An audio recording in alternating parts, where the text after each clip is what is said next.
Nos ancêtres étaient africains. Nous sommes tous africains, Karine. Bah oui, moi je le sais en revanche.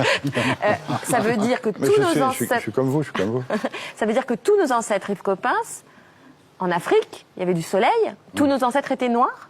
Ah, tous nos ancêtres étaient certainement bruns, parce que, étant donné l'ensoleillement de l'Afrique, et étant donné probablement la peau nue qu'ils avaient il y a 3 millions d'années, ils ne pouvaient pas être autrement que bronzés.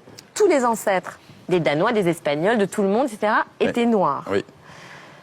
Pourquoi ça ne se sait pas, à votre avis? Vous le dites, vous, depuis 30 ans. Ben oui, mais ma petite voix ne porte pas suffisamment. J'ai une voix confidentielle. J'imagine la tête du monsieur hyper raciste qui est en train de regarder, qui fait non, pas vrai. Pas vrai. Oh là, demain, vous allez avoir du courrier.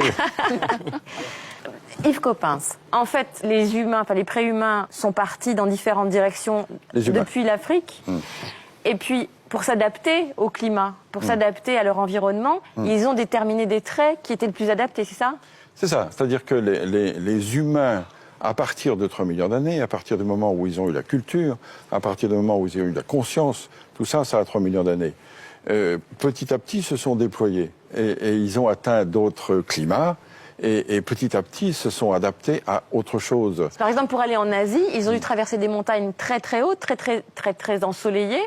Et donc, petit à petit, leurs yeux se sont adaptés, c'est ça? En effet, l'œil bridé pourrait être dû à une sélection naturelle de ceux qui avaient la capacité d'accommoder plus que d'autres, parce que chacun sait qu'à de fortes altitudes, la luminosité est insupportable. Et comment est-on passé du noir au blanc?